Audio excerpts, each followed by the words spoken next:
Here we have x into y into HCF of x and y equals to 1080. Now let HCF is equals to h, y equals to h into q, and x equals to h into p. Okay. Now also 1080 can be written as 2 cube into 3 cube into 5 in the form of its prime factors. Now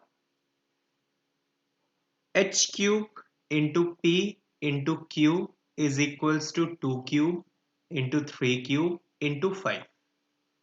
From here we have four possibilities for the value of h. First one, h is equals to 1, then h is equals to 2, then h equals to 3, and the last one h equals to 6 as a product of 3 and 2. Now in case h is equals to 1, we have total 4 pairs. What are they?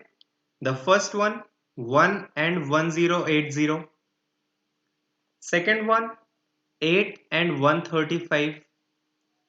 Third one 27 and 40. And the last 216 and 5. Now in case of h is equals to 2, we have total 2 pairs. First one 2 and 270. Second one 54 and 10. For h equals to 3, again 2 pairs 3 and 40 and 24 and 15. For h equals to 6, we have only one pair, that is 6 and 30. Total number of pairs 4, from here 2, from here again 2, and here 1.